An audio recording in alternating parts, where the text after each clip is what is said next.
In the corner of Westridge High's schoolyard, cruelty unfolds as three teenage boys surround Ellie Martinez, a quiet sophomore confined to her wheelchair. With cold laughter, they push her chair, sending her sprawling onto the hard pavement. What these bullies don't realize is that Scout, a retired police canine, rests under a nearby oak tree. The German shepherd's ears perk up, his training kicking in as he witnesses the injustice. Without his handler's command, Scout rises, not with teeth bared or growling, but with purposeful dignity. What happens when an animal understands justice better than these young men? Before we jump back in, tell us where you're tuning in from. And if this story touches you, make sure you're subscribed, because tomorrow I've saved something extra special.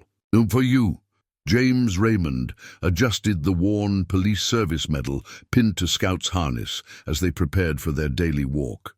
The German shepherd sat patiently, his intelligent eyes never leaving James's face.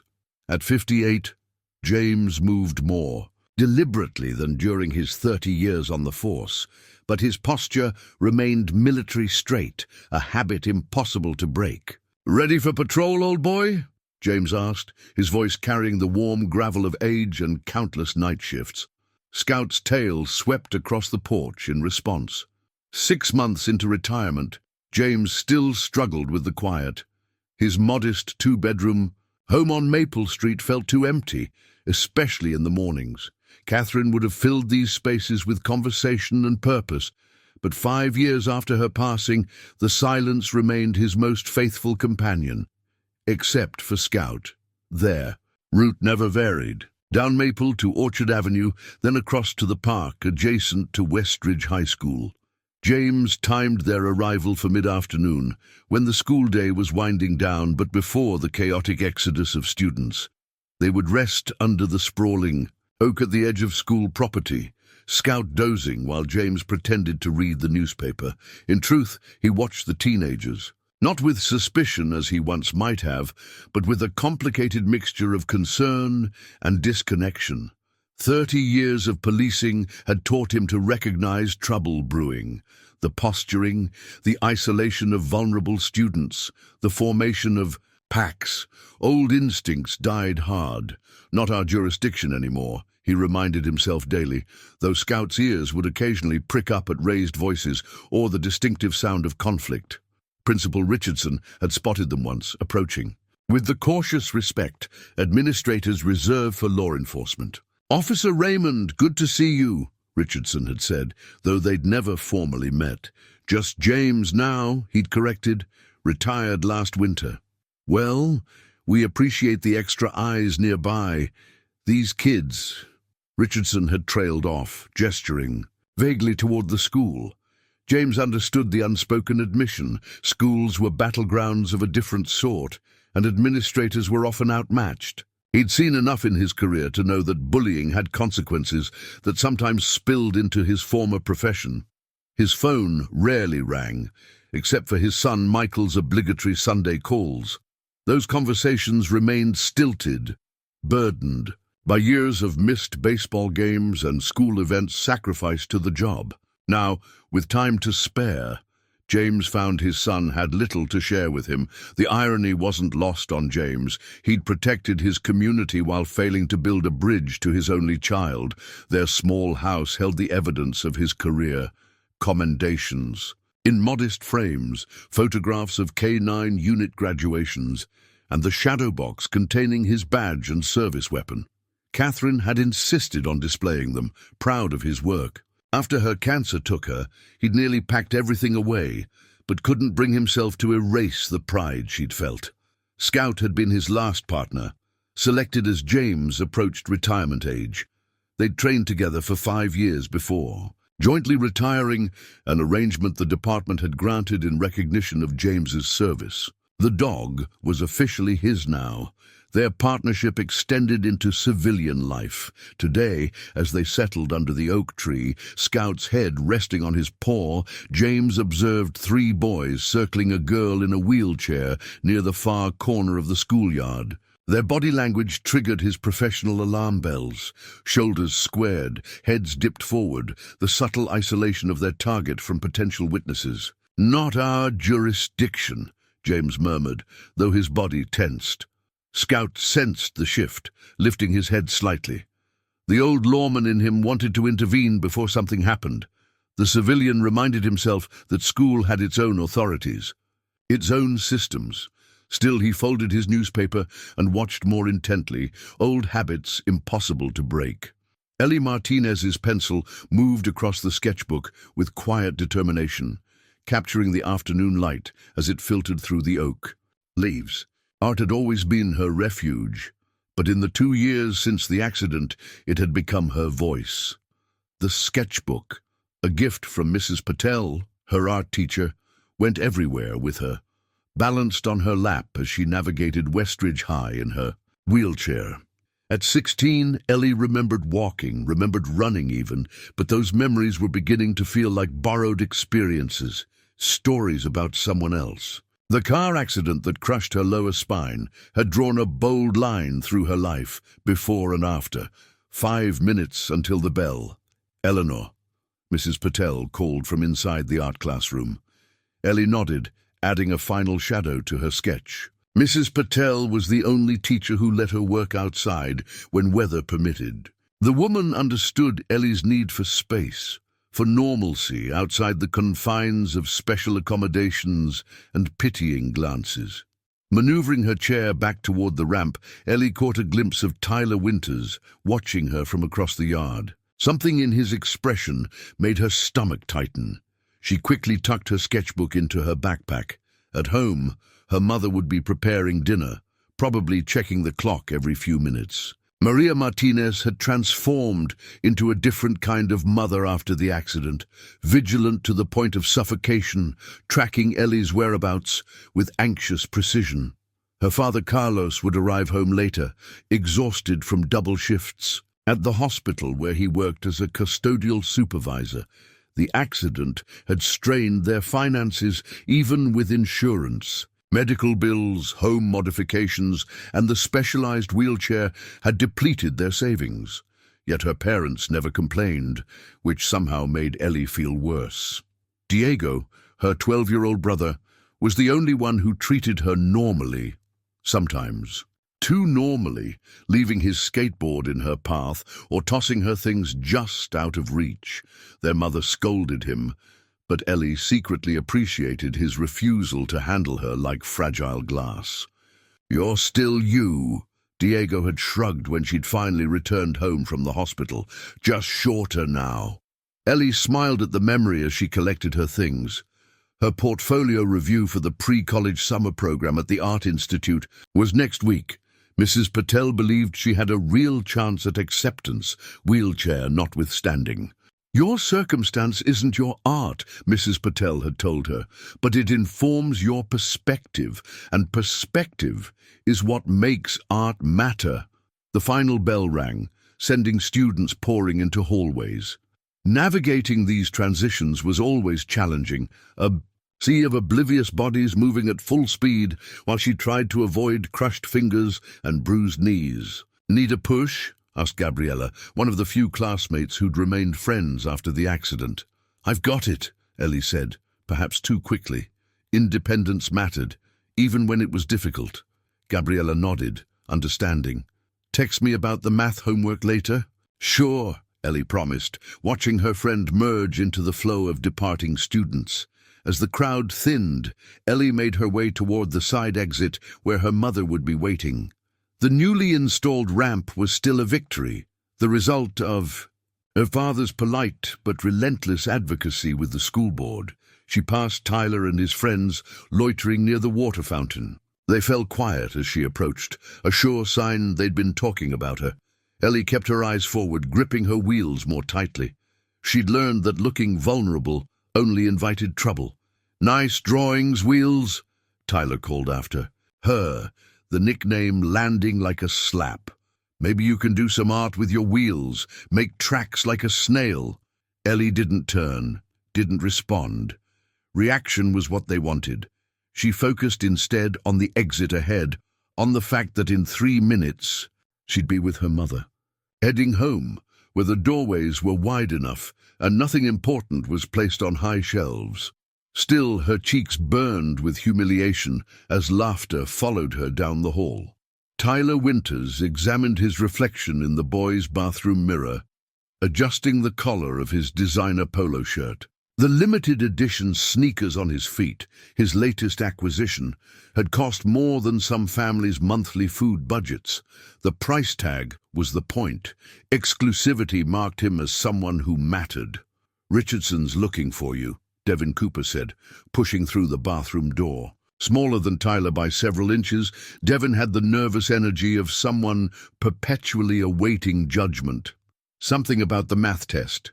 Tyler shrugged. Let him look. At 17, Tyler had mastered the art of consequence avoidance. His father's generous donations to the school's athletic department ensured that disciplinary matters were handled with remarkable flexibility.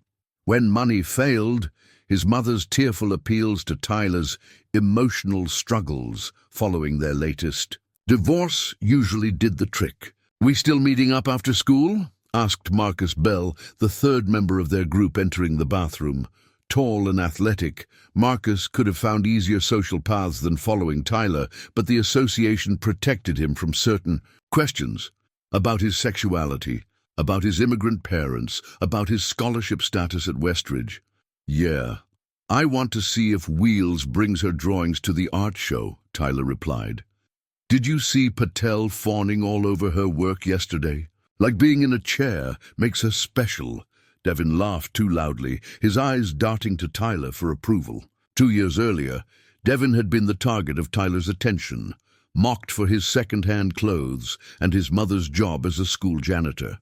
Becoming Tyler's shadow had been his survival strategy, a decision that brought security at the cost of his self-respect.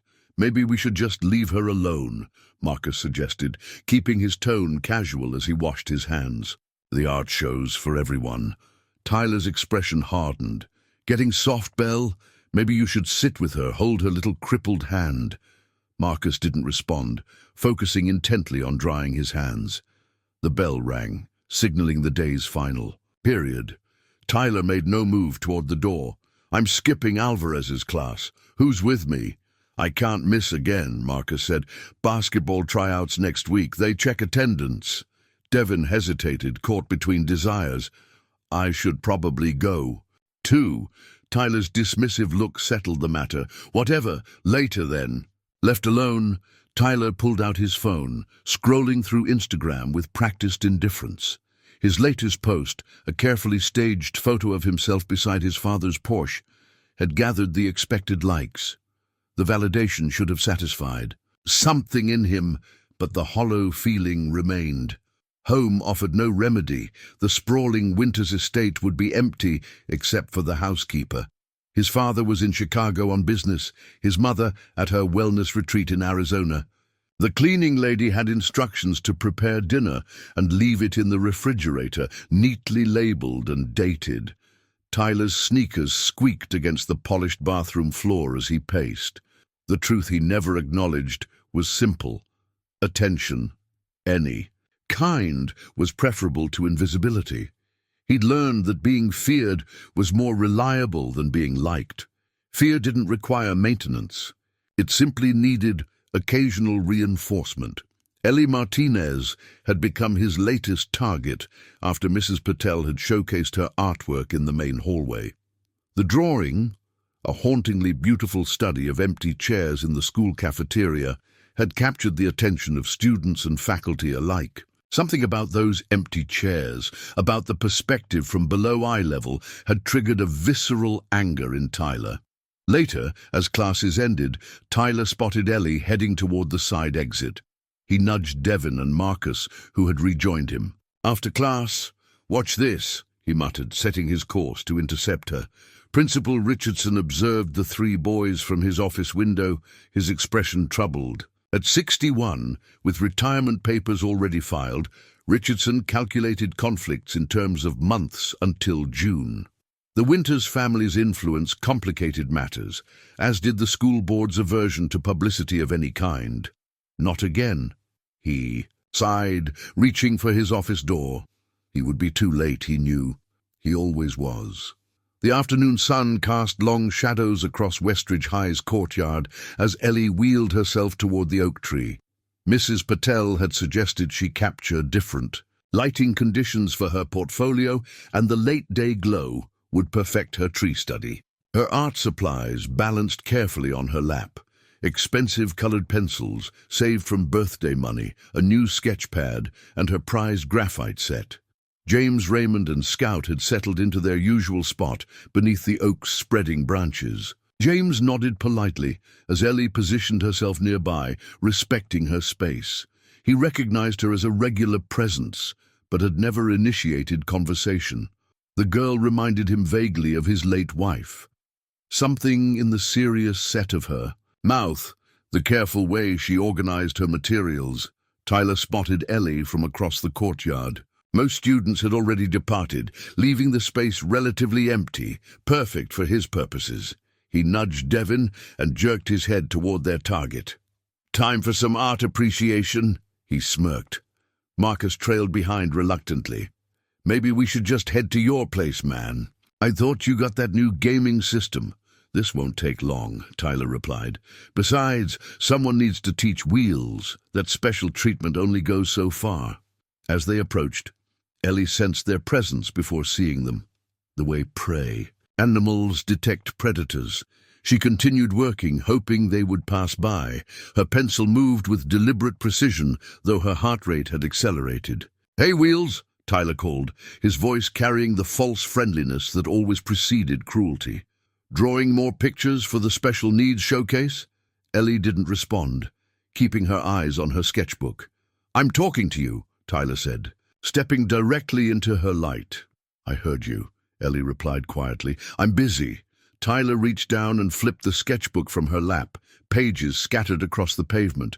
"Oops," he laughed. "Guess you'll need to pick those up." "Oh, wait. Devin's?" Laugh came too loudly, too eagerly. Marcus stood back, his discomfort evident, but his intervention non-existent. "Leave me alone," Ellie said, her voice stronger now as she reached for her fallen artwork. The wheelchair made her vulnerable to their height advantage, forcing her to stretch awkwardly. "Or what?" Tyler challenged. "You'll run and tell?" The crude joke prompted another laugh from Devin. Several younger students had paused to watch from a safe distance, their expressions mixtures of relief that they weren't the targets and shame at their own inaction. From beneath the oak tree, Scout's ears had perked up. The German shepherd's posture changed, his body alert, though still lying beside his handler. James observed the escalating situation with growing concern, years of law enforcement experience recognizing the dangerous trajectory. "That's enough," James called, beginning to rise from his bench. But Tyler, seeing Ellie's distress as she struggled to retrieve her materials, chose that moment to escalate. With deliberate cruelty, he placed his expensive sneaker against the wheel of her chair. "Art is all about perspective, right?" he said. "Let's get you a new one." With a forceful shove, he pushed the wheelchair sideways. The sudden movement caught Ellie off guard. The chair tipped, spilling her onto the hard pavement. Art supplies scattered, pencils rolling, paper fluttering, her water bottle emptying across her sketches. Ellie landed hard on her side, the breath knocked from her lungs. A collective gasp rose from the watching students. Even Devin looked shocked at the escalation. Marcus stepped forward involuntarily, then froze in indecision. "Tyler? What the hell?" he muttered. But Tyler was already laughing, high on the power rush of his action. "Now you're truly on the ground." "Floor," he taunted. The sound that cut through his laughter wasn't human. It was the low, authoritative growl of a dog trained to respond to threats. Scout had risen to his feet, no longer the relaxed pet, but every inch the police K9. Before James could issue a command, Scout was moving, not in a charge, but with the controlled, purposeful advance of a trained officer. Scout moved with silent efficiency, his training evident in every step. The German Shepherd's focus remained absolute, his body a perfectly calibrated instrument responding to years of discipline. James watched his partner's response with professional pride mingled with concern. Scout was no longer an active duty K9, and this wasn't a sanctioned intervention. "Scout, steady!" James called, following several paces behind. The dog acknowledged the command with a slight ear twitch but continued his advance. He wasn't charging or barking, behaviors that might have seemed more natural to the watching students. Instead, Scout positioned himself with strategic precision, placing his body directly between the fallen Ellie and her tormentors. Tyler's laughter died in his throat. The dog wasn't growling or showing teeth, but something in the animal's steady gaze and alert posture communicated unmistakable intent. Tyler took an instinctive step backward, his expensive sneakers scuffing on the pavement. "Call off your dog, old man," Tyler said, his voice cracking slightly. "He's not doing anything," James replied calmly, reaching the scene. The retired officer's posture straightened automatically, 30 years of authority settling around his shoulders like a familiar coat. Yet Ellie remained on the ground, stunned more by Scout's sudden appearance than her fall. The German Shepherd stood beside her, his body angled protectively toward the three boys, but his demeanor controlled and disciplined. The leash dragged on the ground behind him, a technicality rendered meaningless by the dog's perfect training. "That dog should be muzzled," Devin said, his bravado transparent as he edged behind Tyler. "He doesn't need a muzzle," James answered. "He's not the one showing dangerous behavior." More students had gathered, drawn by the unusual tableau. Several had phones out, recording the confrontation. Principal Richardson appeared at the edge of the courtyard, moving with uncharacteristic urgency. James knelt beside Ellie, careful to maintain a respectful distance. "Are you hurt?" he asked, his voice gentle but matter-of-fact, free of the pity she so despised. Ellie shook her head, though the truth was more complicated. Her dignity was wounded more severely than her body. "My chair," she managed, gesturing to where it lay on its side. James nodded, understanding her priorities. "Let's get that upright first. Then you can decide what help you need." Scout maintained his position, eyes never leaving the three boys as James righted the wheelchair. Tyler's expression had shifted from shock to calculated defiance as he registered the growing audience. "The dog attacked us," he declared loudly, playing to the recording phones. "It came at us for no reason." "That's not what happened," came a quiet voice from the crowd. A freshman girl stepped forward, her phone still recording. "I have the whole thing. You pushed her over." Principal Richardson finally reached them, slightly winded from his hurried approach. "What's going on here?" he demanded, though the evidence was clear enough. "Just a misunderstanding," Tyler said smoothly. "We were talking to Ellie and she fell. Then this dog came at us." "That's not true," the freshman interrupted, holding up her phone. "I recorded it all." Richardson's expression tightened as he realized the situation couldn't be quietly managed. Too many witnesses, too much evidence. He turned to James with a mixture of recognition and wariness. "Officer Raymond, I retired," James corrected automatically. He turned his attention back to Ellie. "What do you need?" Ellie had collected herself, her expression composed despite the humiliation burning in her chest. "I can manage," she said, though her scattered art supplies told a different story. Scout, sensing the immediate threat had passed, relaxed his posture slightly, but remained stationed beside Ellie. The dog's behavior reflected his training. Protection without aggression, presence without escalation. "Mr. Winters, Mr. Cooper, Mr. Bell, my office now," Richardson said, finding firmer footing in familiar disciplinary territory. "My father's on the board," Tyler began, but the threat sounded hollow against the backdrop of recorded evidence and multiple witnesses. "I'm aware of your father's position," Richardson replied. "I'm sure he'll be interested in seeing the video." James Raymond's fingers brushed against the retired police badge in his pocket, a habit when stress mounted. He stood in Principal Richardson's office, Scout lying calmly at his feet, while the administrator spoke in measured tones about school policy and proper channels. "With all due respect," James interrupted, "a student was physically assaulted. In my day, that wasn't handled with policy discussions." Richardson sighed, adjusting his glasses. "Times have changed, Mr. Raymond. We have protocols for bullying, incidents that clearly aren't working," James finished. "What happened today wasn't bullying, it was assault. That young lady could have been seriously injured." The principal's desk phone buzzed. "Mrs. Martinez is here with Ellie," his secretary announced through the speaker. "Send them in," Richardson replied, straightening his tie. When the door opened, James saw the fury radiating from Maria Martinez before she spoke a word. Petite but formidable, she guided Ellie's wheelchair with protective determination. "Principal Richardson," Maria began, her accent thickening with emotion. "My daughter was thrown from her wheelchair by that Winters boy, and I want to know what you're going to do about it." Ellie looked uncomfortable with her mother's intensity, but remained silent, her eyes briefly meeting James's in shared understanding. "Mrs. Martinez, please sit down," Richardson offered. "We're addressing the situation with appropriate—" "I don't want to sit down," Maria cut in. "I want to know why my daughter isn't safe at school." Ellie finally spoke. "Mum, please, everyone's staring already." The simple statement captured the additional burden Ellie carried, not just the assault itself, but the public spectacle it created. James recognized the feeling from his own career, the complicated emotions of being seen at your most vulnerable. "Mrs. Martinez," James said gently, "I witnessed what happened. Scout and I were there when the boys approached Ellie."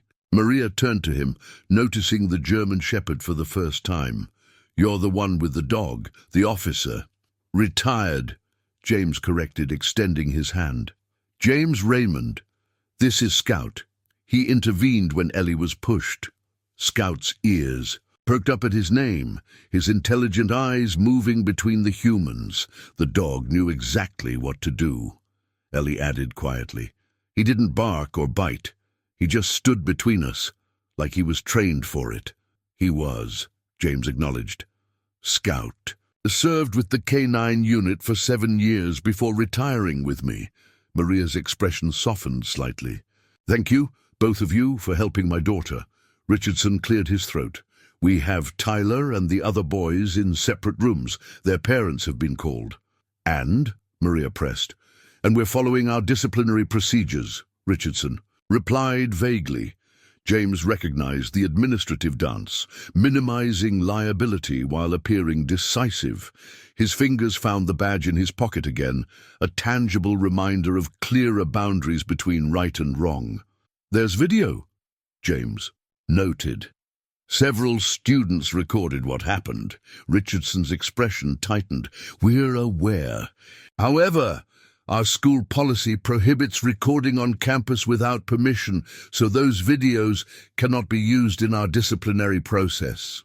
Maria's eyes widened in disbelief.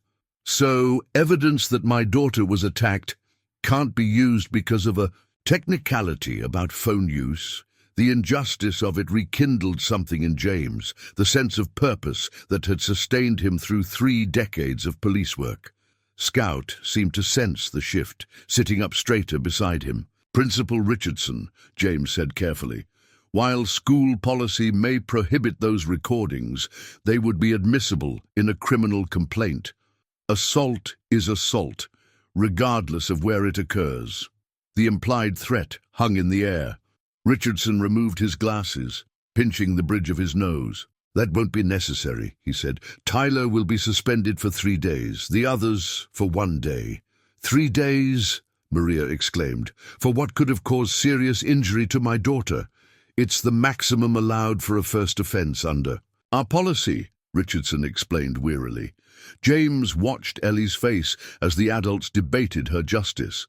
She stroked Scout's head gently, finding comfort in the dog's steady presence, while bureaucracy determined the consequences for her humiliation.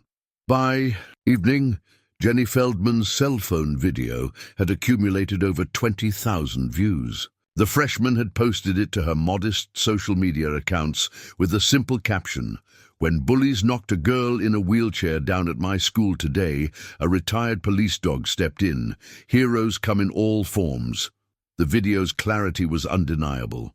Tyler's deliberate push, Ellie's fall, and Scout's dignified intervention captured in 78 seconds of damning footage. Local news stations had already reached out to Jenny for permission to air the clip, prompting her parents to consult an attorney about proper releases. At the Martinez home, Carlos stared at the laptop screen, replaying the video for the third time. His work-roughened hands gripped the edge of the kitchen table, knuckles white. 3 days suspension, he repeated incredulously. For this, Maria placed a comforting hand on his shoulder. James, the man with the dog, suggested we could file a police report. Ellie, watching from the doorway, shook her head. Please don't, it will just make everything worse. Worse than being pushed out of your wheelchair? Carlos asked, his voice tight with restrained anger. Everyone's already talking about it, Ellie explained. The video. Everyone will know. Everyone already knows, Mija, Maria said gently. Look at the view count. The realization struck Ellie like a physical blow. Her private humiliation had become public spectacle, consumed by thousands of strangers. She felt her breathing quicken, the familiar tightness of anxiety constricting her chest. I can't go back there, she whispered. Not now. Diego appeared beside his sister, his young face uncharacteristically serious. Those guys are jerks, he declared with the simple moral clarity of a 12-year-old. And that dog was awesome. The mention of Scout shifted something in the emotional atmosphere. Despite everything, Ellie found herself nodding. He was. She agreed. He just stood there, but somehow it changed everything. Across town, James's rarely used cell phone had been buzzing persistently. Former colleagues from the police department, neighbors, even his estranged son Michael had called after recognizing Scout in the viral video. James had answered none of them, preferring the quiet companionship of Scout and the evening news. The local anchor's voice filled his modest living room. A disturbing incident at Westridge High School has gone viral after a student captured footage of a disabled classmate being pushed from her wheelchair by alleged bullies. The video, which has garnered significant attention online, shows a retired police K-9 intervening in the situation. The screen filled with Jenny's footage, though the station had blurred Ellie's face. They hadn't bothered to obscure Tyler's. James switched off the television, uncomfortable with the attention. Scout, sensing his handler's disquiet, rested his head on James's knee. Just did what we were trained to do, didn't we, boy? James murmured, scratching behind Scout's ears. His phone buzzed again, Michael calling for the third time. With a sigh, James finally answered. You've become quite the local celebrity, Dad, his son said, an unfamiliar warmth in his voice. Scout, too. We didn't do anything special, James replied. That's not how it looks from the video, Michael countered. You stood up when everyone else was standing by. Reminds me of why you became a cop in the first place. The comment caught James off guard, an acknowledgement from his son that had been decades in coming. Meanwhile, at the Winters estate, the video played on a large, flat-screen television as Tyler's father paced the marble-floored living room, phone pressed to his ear. I don't care what it costs, Bradford Winters barked to his attorney. Get that video taken down and prepare a statement about my son being unfairly portrayed. Find something on the dog. Improper certification, aggression issues, anything. Tyler sat silently on the designer sofa, his expression unreadable as he watched himself push Ellie's wheelchair on the screen. For the first time, he observed his actions from an outside perspective, saw the naked cruelty in his own face. Something uncomfortable stirred within him. Not quite remorse, but the dawning recognition that he might be the villain in this story. The Westridge Community Center's meeting room overflowed with concerned parents, students, and teachers. Originally scheduled as a routine school board session, the agenda had been hastily modified to address what local news was now calling the Westridge incident. Colourful flyers announcing the meeting had appeared throughout town, bearing the bold headline, "Stand Against Bullying." James sat uncomfortably in the back row, Scout lying at his feet. He hadn't planned to attend, but found himself drawn by a sense of responsibility that had never quite left him after retirement. Maria Martinez had spotted him entering and waved him to a seat saved beside her family. Ellie offered a shy smile of recognition. "Thank you all for coming," began Superintendent Davis, a practiced administrator who recognized a public relations crisis when she saw one. "We're here to discuss recent events and our path forward as a community." Principal Richardson shifted, nervously beside her, aware that much of the community's anger was directed at his handling of the situation. Bradford Winters was conspicuously absent, though his attorney sat stone-faced in the front row. "The school board has reviewed our bullying prevention policies," Davis continued, "and we acknowledge that improvements are needed." "Improvements?" called out Carlos Martinez, standing from his seat. "My daughter was assaulted on school grounds, and the punishment was 3 days suspension. That's not a policy failure, that's willful negligence." Murmurs of agreement rippled through the room.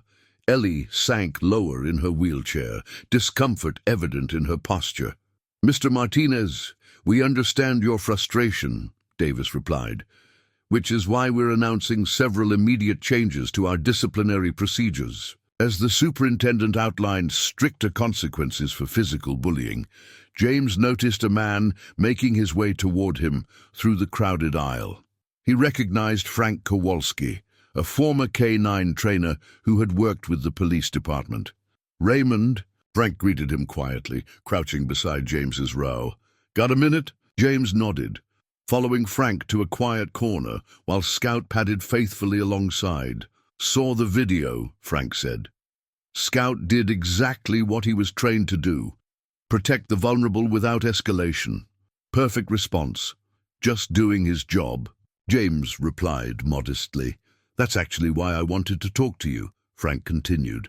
"I'm developing a program for schools, using retired service dogs to demonstrate appropriate intervention, teaching kids to recognize and respond to bullying situations." He handed James a draft flyer for K-9s Against Bullying, featuring a silhouette that looked remarkably like Scout.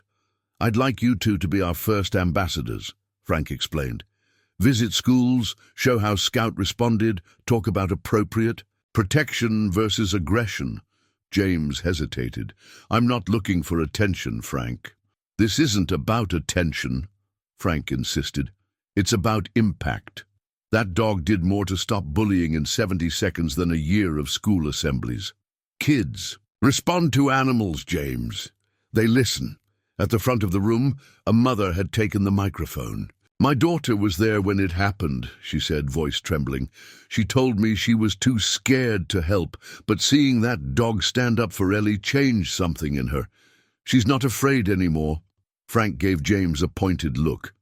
"See what? I mean, think about it." As Frank moved away, Maria leaned toward James. "That was the K-9 trainer. What did he want?" James briefly explained the proposed program. "You should do it," Maria said without hesitation. "Scout made Ellie feel protected when no one else did. Other children need to see that example." Ellie, who had been listening, nodded agreement. The way he just stood there, not attacking but not backing down either, it was perfect. At the microphone now, Mrs. Patel, Ellie's art teacher, addressed the crowd. "Beyond policy changes, we need cultural change. This incident has revealed how much work we have to do as a community." She held up a flyer announcing a special art exhibition, Perspectives on Courage, featuring works by Westridge students. "Ellie Martinez has agreed to display her artwork," Mrs. Patel announced, "including a new piece inspired by recent events." All eyes turned to Ellie, who managed a small nod despite her discomfort with the attention. James noticed her fingers tightening on the arms of her wheelchair, recognized the courage it took to step further into the public eye after such humiliation. Sometimes, Mrs. Patel continued, it takes an extraordinary moment to remind us of our ordinary obligations to one another. A dog shouldn't have more moral courage than our students or our administration. The pointed remark drew applause and a visible wince from Principal Richardson. James adjusted the visitor's badge, clipped to his shirt pocket, feeling strangely self-conscious without his old uniform. Scout walked perfectly at heel beside him, the dog's therapy K9 vest, drawing admiring glances from students as they navigated Westridge High's main hallway. 2 weeks had passed since the incident, and what had begun as a one-time visit had evolved into a regular volunteer position. "Officer Raymond!" called Mrs. Patel, emerging from the art room. "Perfect timing! We're discussing the exhibition layout today." "Just James," he corrected gently. "I'm not an officer anymore." Mrs. Patel smiled. "Old habits. The students still call you officer, you know. I think they find it reassuring." The truth was, James found it reassuring too, the familiar structure, the sense of purpose that had been missing since retirement. Superintendent Davis had created an official school safety volunteer position for him, complete with a modest stipend that James immediately donated back to the school's art program, a gesture that hadn't gone unnoticed by Ellie. The art room buzzed with activity as students arranged canvases against the walls, debating placement and lighting. Ellie sat before an easel in the corner, adding final touches to her centerpiece for the exhibition. She'd been quiet but focused during James's visits, gradually becoming more comfortable with his presence. "How's it coming along?" James asked, stopping a respectful distance from her workspace. Ellie stepped back, revealing a striking portrait of Scout standing guard, his figure silhouetted against a background of shadowy forms. The composition captured the dog's dignity and protective stance with remarkable accuracy. "It's called Guardian," she explained. "Mrs. Patel thinks it should be at the entrance to the exhibition." "It's very good," James said simply, genuinely impressed. "You've captured his essence." Ellie's cheeks colored slightly at the praise. "I've been studying him during your visits, the way he's always aware, always watching, but never aggressive." She paused. "My dad wants to talk to you by the way, about the K9 program." James nodded, unsurprised. Carlos Martinez had been increasingly involved in school safety initiatives since the incident, channeling his protective instincts into community action. The Martinez home had become an unexpected gathering place for planning sessions, with James finding himself a regular visitor. On his desk in the small home office he rarely used, a framed photograph of Catherine now shared space with a newer image. James and Scout at the community center, surrounded by the Martinez family and several other volunteers. He'd been startled to realize it was the first new photograph he'd displayed since his wife's passing. A soft chime from his pocket interrupted his thoughts. James checked his phone to find a message from Michael. "Dad, saw the article about your volunteer work. Proud of you. Planning to visit next weekend, if that's okay." The simple text represented a seismic shift in their relationship. Michael had called twice since the video went viral, each conversation less strained than the last. His son had seemed genuinely interested in James's new volunteer role, asking questions about Scout's training and the school's response. "Everything okay?" Ellie asked, noticing his expression. "Yes," James replied, tucking the phone away. "My son might be visiting soon. The one you don't talk about much?" Ellie asked, with the direct honesty that James had come to appreciate. "That obvious, is it?" James smiled ruefully. "You get a certain look when someone mentions family," Ellie explained, "like you're remembering something painful." Before James could respond, a commotion at the classroom door drew their attention. Tyler Winters stood awkwardly at the threshold, accompanied by the school counselor. His suspension had ended the previous week, but this was his first appearance. In the art room, "Miss Martinez," the counselor began stiffly, "Tyler has something he'd like to say to you as part of his restorative justice requirements." Tyler's eyes darted to Scout, who had risen to standing position beside James, alert but calm. The dog's presence seemed to unnerve the boy more than any human authority figure could have. "I'm supposed to apologize," Tyler said, his tone hovering between defiance and discomfort. Ellie set down her paintbrush, her expression carefully neutral. "Supposed to?" The question hung in the air between them, a challenge that demanded sincerity. Sunlight streamed through the Martinez family's dining room windows, illuminating Ellie's latest canvas, a nearly complete painting of Scout. The German shepherd's intelligent eyes seemed to follow viewers across the room, capturing both his vigilance and gentleness. Unlike her previous work, which often featured empty spaces and isolated figures, this painting radiated a quiet strength. "It's your best yet," Maria commented, setting a glass of water beside her daughter. "Mrs. Patel will be impressed." Ellie nodded, mixing another shade of amber for Scout's eyes. "It's different, painting something that makes me feel safe instead of alone." The observation hung in the air, a simple truth that revealed volumes about Ellie's evolving perspective. Since the incident 3 weeks ago, subtle changes had emerged in her demeanor. She held eye contact longer, spoke more firmly, positioned her wheelchair with greater confidence in crowded spaces. Carlos entered carrying the mail, including a large envelope bearing the Art Institute's logo. "It's here," he announced, placing it carefully beside Ellie's paints. The portfolio submission deadline had been extended, giving Ellie time to include her new work. Mrs. Patel had insisted the additions would strengthen her application to the prestigious summer program. "Open it when you're ready, Mija," Carlos said, squeezing her shoulder gently. "No pressure." Ellie nodded, returning to her painting. The envelope could wait. The work needed completion first. This discipline, prioritizing the creative process over outcomes, was something new, a confidence born from finding her voice through recent events. At school, the art exhibition preparations had transformed the main corridor into an impromptu gallery. Student works addressing themes of courage, intervention, and community responsibility lined the walls, but a special area had been reserved for Ellie's series. Mrs. Patel adjusted the lighting above the space where Guardian would hang. "Your piece will anchor the entire exhibition," she told Ellie during class. "It captures everything we're trying to express." The attention made Ellie uncomfortable, but not in the way it once would have. This discomfort felt productive, pushing her toward growth rather than retreat. When younger students asked about her techniques or inspiration, she found herself answering with increasing ease. Gabriella, Ellie's friend, who had drifted away after the accident, had approached her hesitantly in the hallway. "Your paintings are amazing," she'd said. "I didn't realize how much I had to say." Ellie had finished for her, without bitterness. The reconnection was tentative but genuine, one of several relationships shifting in the aftermath of the video. Classmates who had previously avoided eye contact now greeted Ellie by name.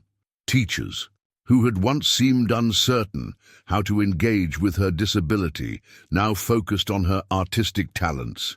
Most surprising was the note she'd received from Marcus Bell, Tyler's reluctant accomplice. "Your art makes people see differently. I'm sorry. I didn't see you clearly before." Devin had been suspended for a day as promised, while Marcus, who hadn't actively participated, received detention and a mandatory counseling session. Tyler's 3-day suspension had been extended to 2 weeks after his father's aggressive threats against the school board backfired spectacularly. Returning to her painting, Ellie added highlights to Scout's fur, the fine detail work requiring complete concentration. The dog had become a regular presence at Westridge, often accompanying James during his volunteer shifts. Students had taken to greeting Scout in the hallways, some even bringing approved treats from a list James had provided. Officer Raymond, who says Scout can sense emotions, Diego reported after one such visit to Ellie's class. He knows when someone's scared or angry before they even do anything. Ellie believed it. During Tyler's awkward mandated apology the previous week, Scout had positioned himself subtly between them, his body language shifting as Tyler's tone wavered between rehearsed remorse and underlying resentment. The doorbell rang, interrupting Ellie's thoughts. Diego raced to answer it. "It's Officer Raymond and Scout," he called excitedly. James appeared in the dining room doorway, Scout at his side. The German shepherd's tail wagged gently at the sight of Ellie, a reserved greeting that respected her. "Space, finishing the portrait?" James asked, noting the nearly complete canvas. Ellie nodded. "Almost done, just adding the final details." James studied the painting with genuine appreciation. "You've captured something important," he said. "Not just what Scout looks like, but who he is." The distinction wasn't lost on Ellie.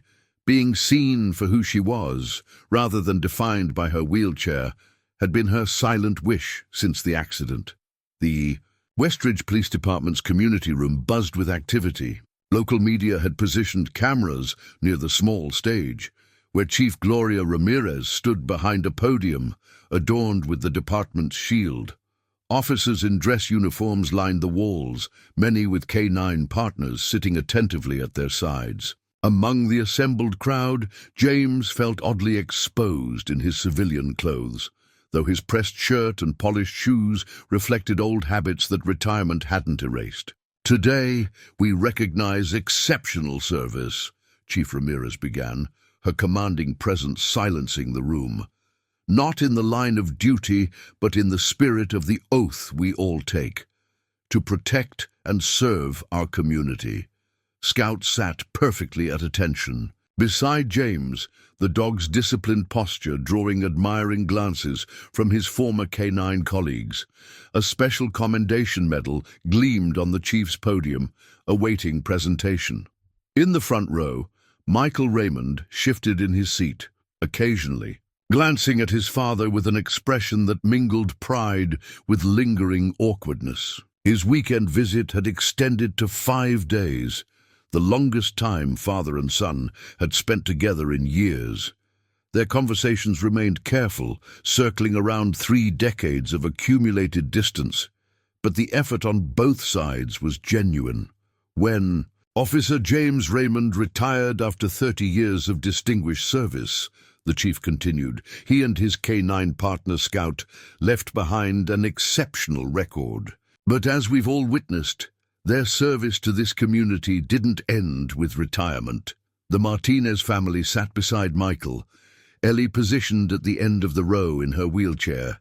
She had spent the morning at the art studio, reluctantly, leaving her nearly finished exhibition pieces to attend the ceremony. Diego fidgeted beside her, excited by the police surroundings, but restrained by his mother's firm hand on his knee.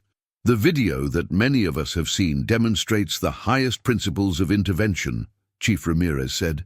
Scout's response to a civilian in danger was measured, appropriate, and effective, exactly what we train our K-9 officers to provide. The ceremony had been Frank Kowalski's idea, a public launching point for the K-9s Against Bullying program that had gained unexpected traction after the viral video.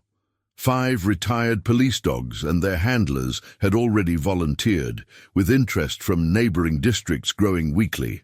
I would like to invite Ellie Martinez to join me in presenting this commendation, the chief announced. A murmur of approval rippled through the audience. Carlos squeezed Ellie's shoulder encouragingly as she navigated her wheelchair toward the stage. A portable ramp had been positioned in advance, allowing her dignified access without assistance, a detail James suspected Chief Ramirez had personally overseen. Standing beside the chief, Ellie appeared nervous but composed, her voice steady as she addressed the gathering. Scout did something that day that many humans find difficult, she began, the microphone amplifying her quiet tone. He stepped in when it would have been easier to look away. He didn't use excessive force or create more conflict. He simply stood for what was right. James felt an unexpected tightness in his throat. Catherine would have been proud of this moment, of the continuing purpose he and Scout had found beyond their official service. He wished she could have witnessed it.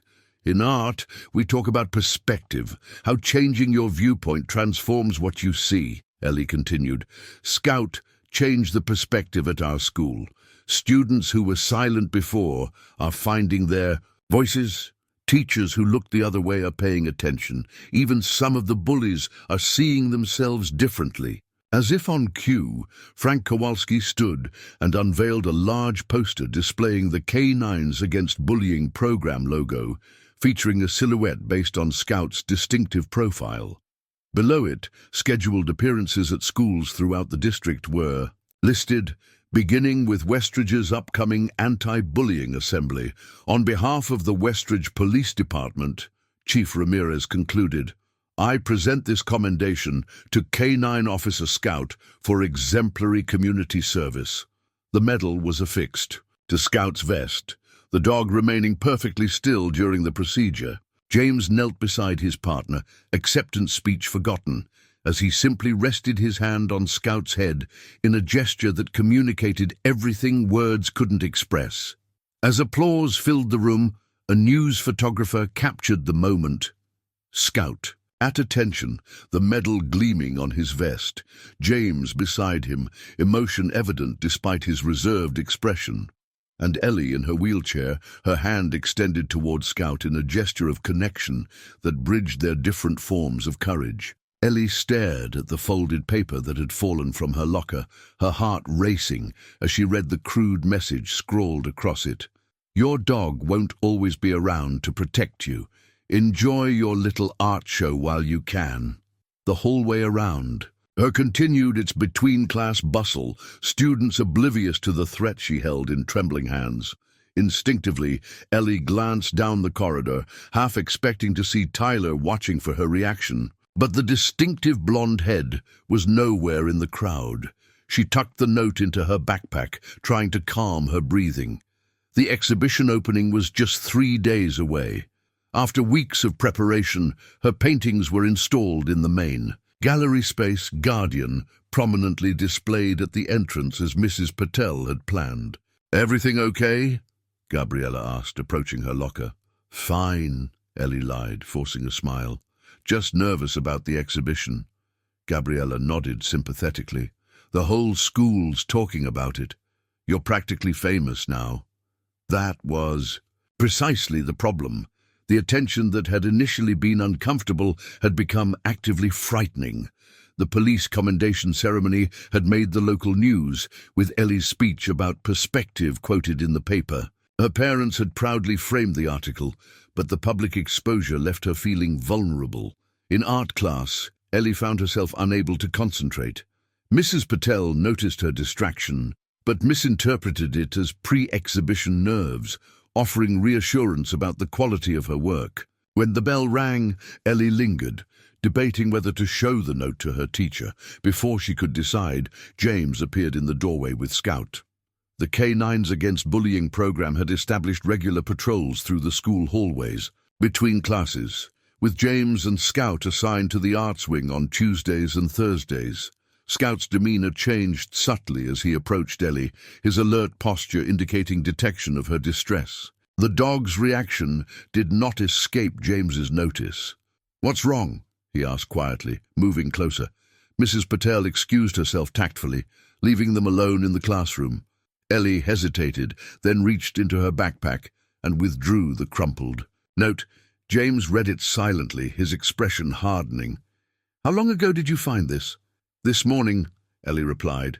It was in my locker. Has Tyler approached you since his return to school? No. He avoids me completely. She paused. It might not be him. James considered this. Who else would have a motive? Ellie shrugged uncomfortably. The video made a lot of people look bad. The school administration, the other students who didn't help. And not everyone thinks I'm some kind of hero for speaking out. Some people think I'm causing trouble. The assessment was surprisingly astute. James had observed the complex social dynamics at play in the aftermath of the incident.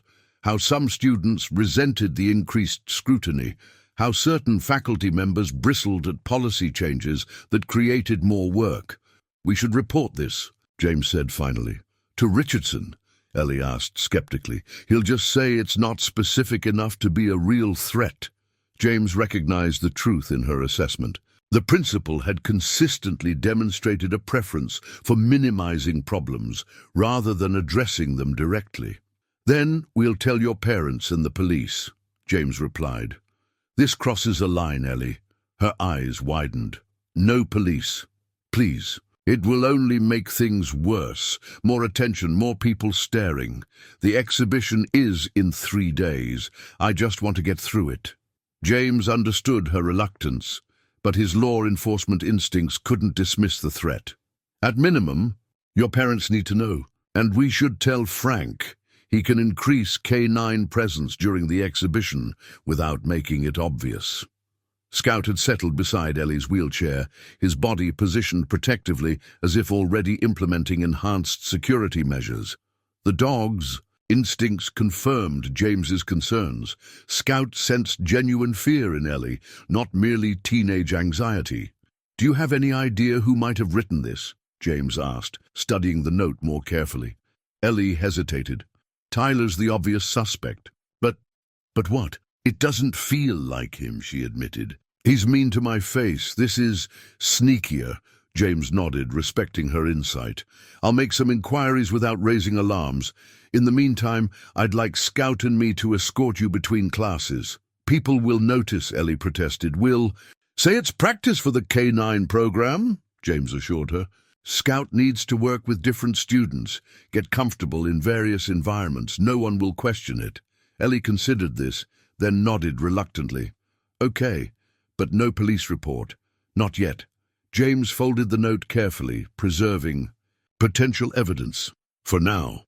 "But if anything else happens, anything at all that changes..." James parked his truck at the end of the cul-de-sac, observing the Winters estate from a discreet distance. The sprawling property projected wealth and privilege, manicured lawns, imported stone facade, luxury vehicles in the circular driveway. Nothing in its pristine exterior suggested darkness within, yet James's instincts had been honed by 3 decades of looking beneath surfaces. Beside him, Frank Kowalski reviewed the school records he'd obtained through unofficial channels. Tyler's attendance dropped significantly after his mother left last year, Frank noted. Before that, he was an average student with minimal disciplinary issues. The threatening note had prompted James to dig deeper, his former colleagues at the department providing access that a civilian volunteer shouldn't have had. What emerged was a troubling pattern. Bradford Winters had been involved in 3 domestic disturbance calls in the past 5 years, each complaint withdrawn before formal charges. "His mother's in Arizona now?" James asked. Frank nodded. "Permanent. Residence since the divorce. Bradford got full custody. Unusual unless the mother was deemed unfit or didn't contest it. Or was afraid to," James added, the familiar pattern from his policing days evident in the timeline. A sleek black Mercedes pulled into the Winters driveway. Bradford Winters emerging in an expensive suit, phone pressed to his ear. Even from a distance, his aggressive gestures were apparent as he conducted business while walking to the front door. Tyler's records show a pattern of absences, followed by medical notes, Frank continued. Sports injuries, allegedly. James recognized the implication. Athletic injuries provided convenient explanations for bruises, sprains, even broken bones. They'd seen similar patterns countless times during their careers. "We need to be careful here," Frank cautioned. "Bradford Winters has significant influence in this community, and these are just suspicions." James nodded grimly. "I know the protocol, but if Tyler's being abused, it changes the equation." What troubled James most was his own failure to recognize the signs earlier. He'd seen Tyler as a privileged bully, the entitled son of a wealthy father, a one-dimensional villain in Ellie's story. The possibility that Tyler himself was a victim complicated everything. "I'm going to speak with Ms. Garcia," James decided, referring to the school counselor who had accompanied Tyler during his mandated apology to Ellie. Frank hesitated. "She won't be able to disclose confidential information." "She doesn't have to," James replied. "I just need to know if she's aware of the possibility." They drove back to Westridge High in thoughtful silence. The school day was ending, students streaming toward buses and parking lots. James spotted Ellie near the art room. Entrance, Scout positioned attentively beside her wheelchair as they'd arranged after finding the threatening note. "Everything okay?" James asked, approaching them. "Fine," Ellie assured him. "Scout's been with me all afternoon. Mrs. Patel thinks he's interested in art." The gentle humor was a good sign, suggesting Ellie wasn't overwhelmed by fear despite the threat. Scout acknowledged James with a slight tail wag, but maintained his protective stance. "I need to speak with Ms. Garcia," James explained. "Will your mother be here soon?" Ellie nodded. "She's always early on Thursdays." Frank excused himself to coordinate with the other K9 handlers who would be providing additional security during the exhibition. James made his way to the counseling office where Ms. Garcia was reviewing files. "Mr. Raymond," she greeted him, surprised. "How can I help you?" "I need to discuss Tyler Winters," James began carefully. Ms. Garcia's expression revealed nothing. "You understand, I'm bound by confidentiality regarding students." "I'm not asking for details of your sessions," James clarified. "I'm concerned about his home situation." A subtle shift in her posture told James his suspicions weren't unfounded. "What specifically concerns you?" she asked, her tone professionally neutral. "The pattern of absences, the medical notes, the timing coinciding with his mother's departure." James paused. "And 30 years of recognizing abuse when I see it." Ms. Garcia studied him for a long moment before speaking. "I can't confirm or deny your concerns, but hypothetically, if a student were in a concerning home situation, my options would be limited without concrete evidence or the student's disclosure. And if evidence emerged," James pressed. "Then I would be a mandated reporter," she replied, "as are all school employees." James nodded, understanding the professional boundaries she was navigating. "The threatening note Ellie received, I initially assumed Tyler was responsible. And now?" Ms. Garcia asked. "Now I'm not so sure." James hesitated. "Someone with a history of being victimized often recognizes vulnerability in others. They target it because it reflects something they hate in themselves." Ms. Garcia's carefully composed expression faltered briefly. "That's a very insightful observation, Mr. Raymond." The school security footage played on James's laptop, showing empty hallways after hours. Frank had provided access to the recordings, allowing James to review the days preceding the threatening note. The timestamp showed 3:47 p.m., 15 minutes after the final bell, when most students had departed, but before the janitorial staff began their rounds.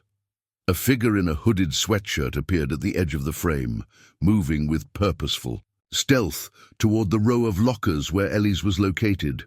The hood obscured the person's face from the overhead camera, but their build suggested a teenager rather than an adult. The figure paused at Ellie's locker, slipped something through the vent, then quickly departed down a side corridor. "Can't get a clear identification," James muttered to Scout, who lay beside the desk, watching the screen with apparent interest. "But that's definitely not Tyler's build." Tomorrow evening was the exhibition opening. Mrs. Patel and her students had transformed the school's main corridor and multi-purpose room into an impressive gallery space. Ellie's work formed the centerpiece, with Guardian prominently displayed at the entrance. The event had gained unexpected attention, with local media planning coverage and the mayor confirming attendance, all of which made the threatening note more concerning. James had coordinated security with Frank and 2 other retired officers who had volunteered their services. 4 K9s would be present, positioned strategically throughout the venue. but presented as part of the anti-bullying program to avoid alarming attendees. James's phone buzzed with a text from Devin Cooper's mother, who worked on the school's custodial staff. "Tyler hasn't been in school for 2 days. Father called in, said he's at sports camp." The information heightened James's concern. He'd been monitoring Tyler's movements since discovering the potential abuse situation, but the boy had effectively disappeared. A call to the camp mentioned. In the school records confirmed Tyler had never arrived. His phone rang, Michael calling from the airport. "Flight's delayed, Dad. Won't make it until tomorrow morning, but I'll definitely be there for Ellie's exhibition." "Glad to hear it," James replied, genuinely pleased that his son had rearranged his work schedule to attend. "There's a situation developing here I could use your perspective on." As a social worker specializing in adolescent cases, Michael had relevant expertise. James outlined the developments regarding Tyler, the threatening note, and his concerns. "About the exhibition, have you contacted Child Protective Services?" Michael asked. "Not yet. I'm gathering evidence first," James explained. "Bradford Winters has the resources to bury an investigation if it's not airtight." "Classic abuser profile," Michael observed. "Public charm, private terror, uses his position to ensure silence." The professional assessment confirmed James's instincts. Father and son had found unexpected common ground in their shared concern for vulnerable people, one through law enforcement, the other through social services. "And you think Tyler's disappearance is connected to the threat against Ellie?" Michael asked. "I'm not sure," James admitted, "but the timing concerns me." After ending the call, James drove to the Martinez home, where final preparations for the exhibition were underway. Ellie sat at the dining table, making last-minute adjustments to the artist statement that would accompany her work, while Maria ironed the new dress Ellie would wear for the opening. "Any updates?"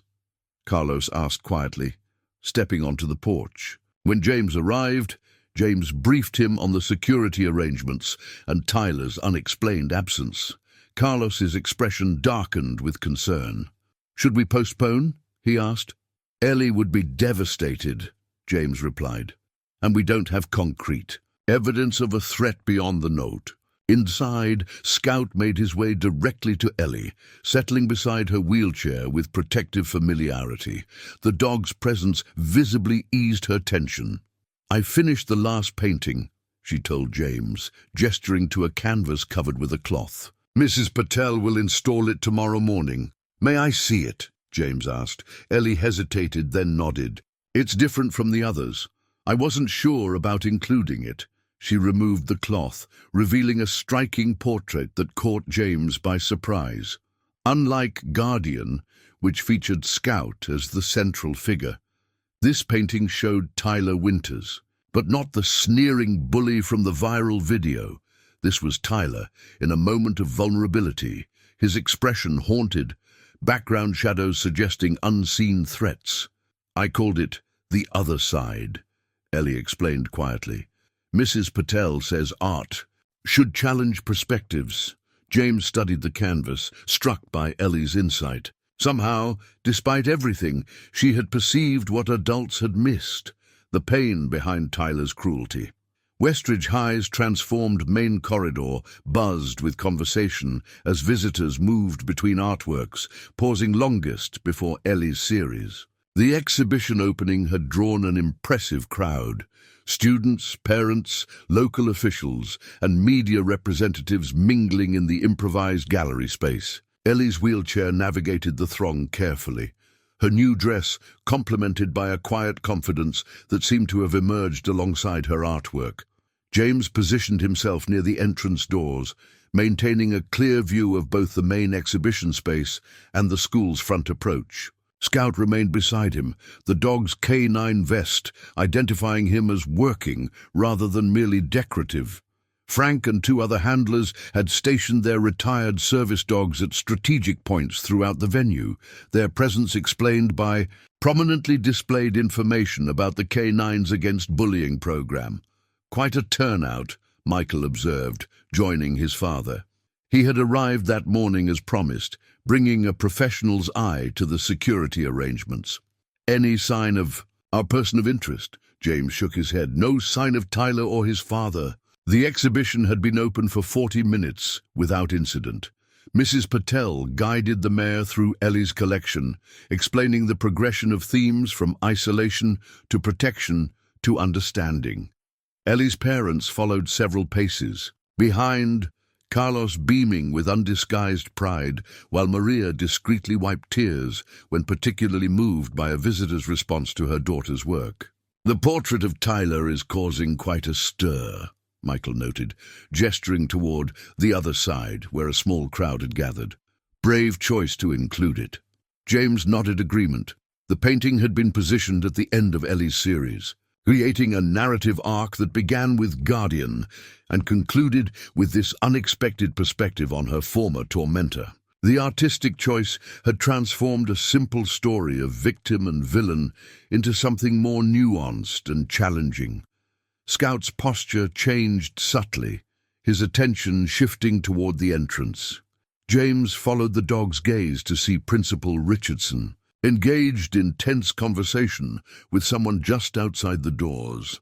The principal's body language suggested discomfort, his hands making placating gestures. "Something's happening," James murmured, moving toward the entrance with Michael following close behind.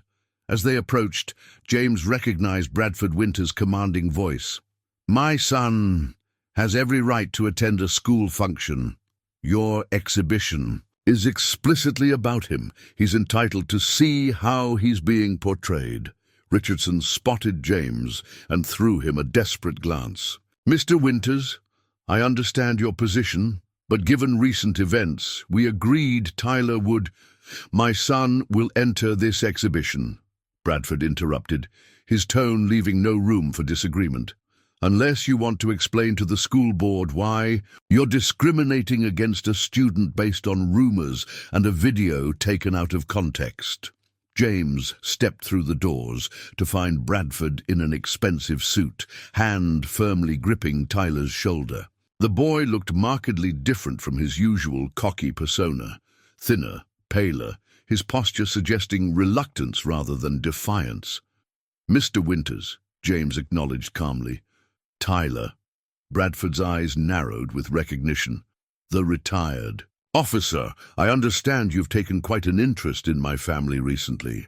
The implied threat wasn't subtle. James maintained a neutral expression, focusing instead on Tyler.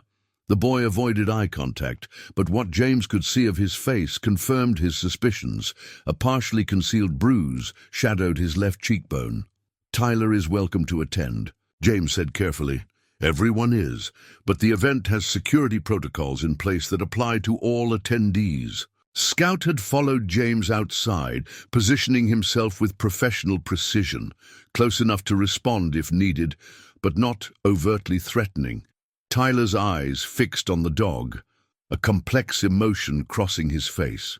"He remembers you," Tyler said quietly to Scout, the first words he'd spoken since arriving. Bradford's grip on his son's shoulder tightened visibly. "We're coming inside now. The K9 can stand down."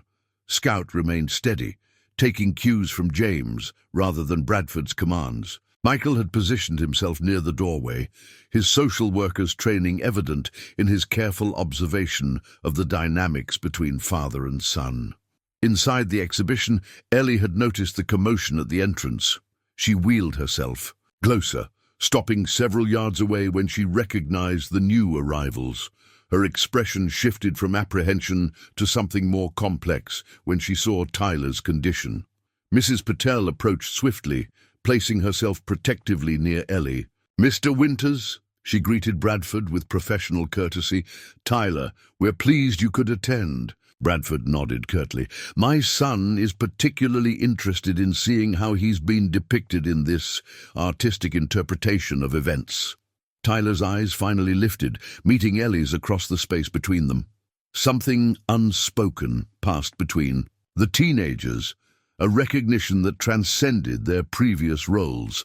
The exhibition crowd parted instinctively, creating a corridor between Tyler and Ellie. Bradford guided his son forward with the firm hand still gripping his shoulder, while James and Scout followed closely, alert to any potential escalation. The hushed murmurs of spectators created an uneasy soundtrack to the confrontation everyone had sensed was inevitable since the winter's arrival. They stopped before the other side, Ellie's portrait of Tyler. Bradford's expression hardened as he took in the painting, clearly unprepared for this compassionate rendering of his son. Rather than a sneering bully, Ellie had captured Tyler in a moment of unguarded vulnerability, shadows gathering behind him like unseen threats.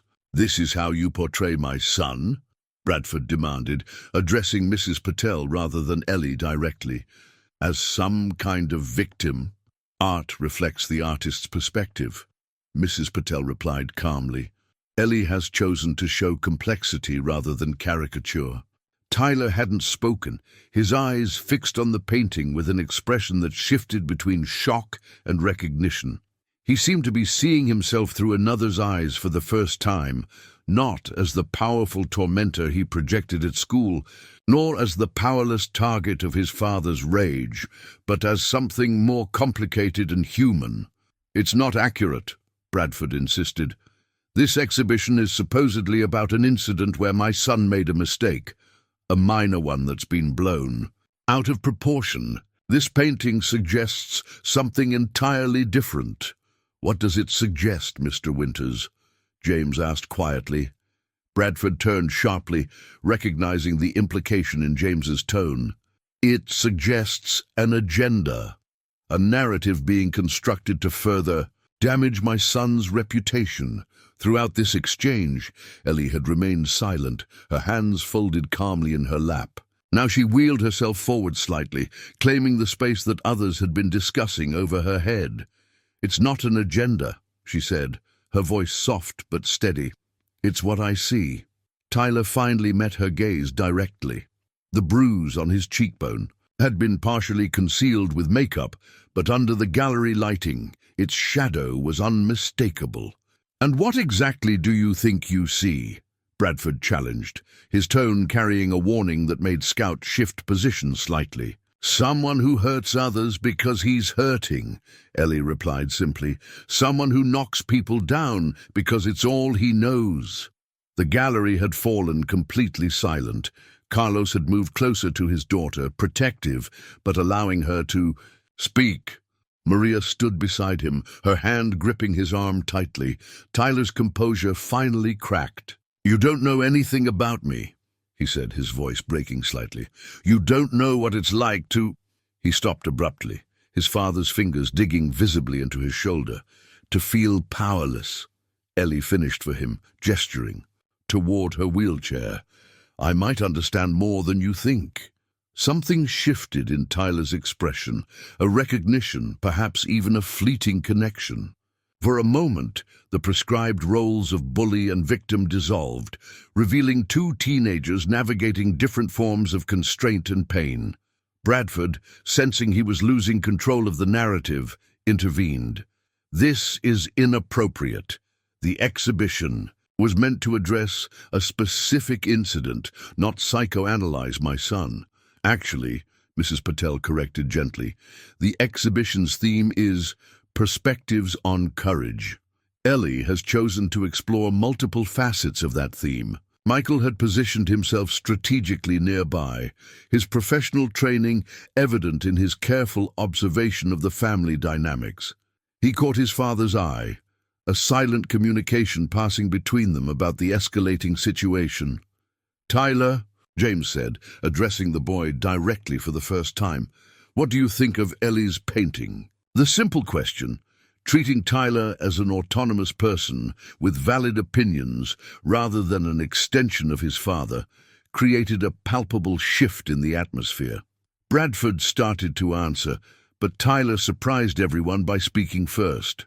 "It's like looking in a mirror," he said quietly, "but not a normal one, like you can see stuff I don't want anyone to see." Bradford's grip tightened again.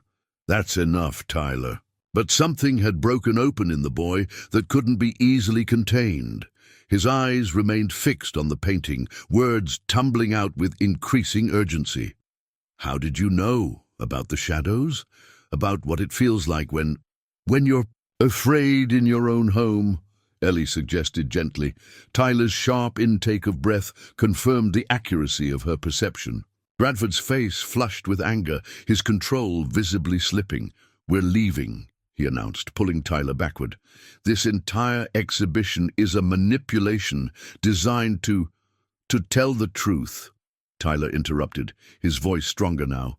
"She's telling the truth." Spring sunlight bathed the community center wall, where dozens of hands, young and old, large and small, worked together on a sprawling mural. At its center, a German shepherd stood watchful, surrounded by figures of diverse abilities supporting one another. Ellie guided her paintbrush with practiced precision, adding highlights to Scout's eyes that captured his intelligent vigilance. "Looking good. Westridge High's newest art scholarship recipient," James commented, approaching with Scout beside him. The dog's tail wagged gently at the sight of Ellie, their bond having deepened over the past 6 months. Ellie smiled, tucking a strand of hair behind her ear. The acceptance letter from the prestigious art program had arrived the previous week, complete with a full scholarship. Mrs. Patel had cried openly when Ellie shared the news, while her parents had immediately framed both the letter and the newspaper article about her achievement. "It's almost finished," Ellie replied, gesturing toward the mural. "Tyler's adding the final section this afternoon." The mention of Tyler would have been unimaginable 6 months earlier. The exhibition night had ended dramatically. Bradford Winters being escorted from the building after Tyler's public admission triggered immediate involvement from authorities. The subsequent investigation had revealed years of abuse, resulting in Bradford's arrest and Tyler's placement in emergency foster care. What no one had expected was Ellie's family offering to become Tyler's foster placement.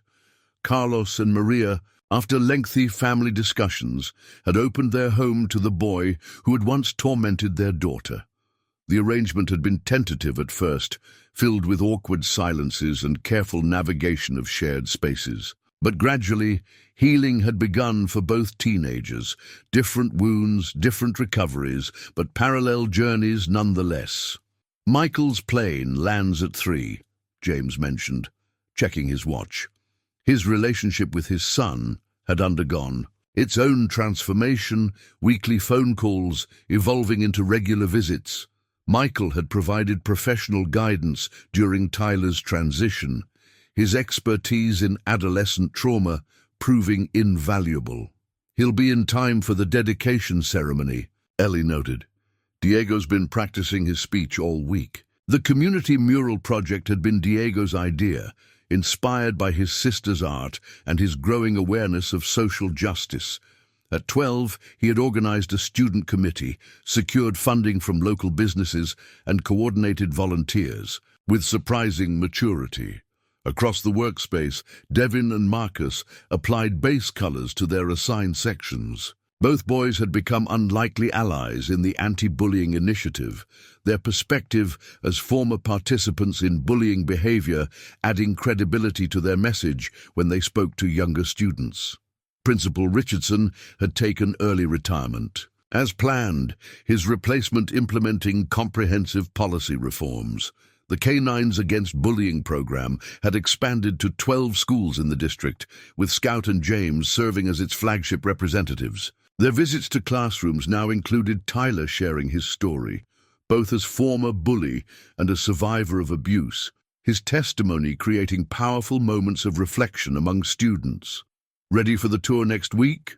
James asked, referring to Ellie's upcoming visits to middle schools with her traveling art exhibition. "Almost," she replied. "Just finishing the new piece for the introduction." The exhibition that had begun at Westridge High had evolved into a traveling program, visiting schools throughout the region. Perspectives on Courage now included works from multiple student artists, though Ellie's pieces remained the centerpiece, with Guardian and The Other Side generating the most discussion among young viewers. Scout's ears perked up at the sound of approaching footsteps. Tyler arrived carrying additional paint supplies, his demeanor markedly different from the angry boy of 6 months earlier. Therapy, stability, and genuine acceptance had begun healing wounds that had previously fueled his aggression. Mrs. Martinez sent lunch for everyone, he announced, setting down a large cooler. She says we need to eat before the ceremony. The simple domestic message, delivered without self-consciousness, reflected how thoroughly Tyler had been integrated into the Martinez family's rhythms. He had become Diego's protective older brother, Carlos's eager assistant on household projects, and Maria's dedicated kitchen helper. With Ellie, he had developed a cautious friendship built on mutual respect and shared artistic interests. As the group gathered for lunch, James observed the tableau with quiet satisfaction. Scout settled beside him, ever vigilant but relaxed in the presence of this makeshift community. The dog that had once stood between a bully and his target now rested contentedly among friends who had transcended their prescribed roles. He knew, Ellie said softly, noticing James's thoughtful expression. That day in the schoolyard, Scout knew what everyone needed, even before we did. James nodded, resting his hand on Scout's head. The best guardians protect more than just bodies. They protect possibilities.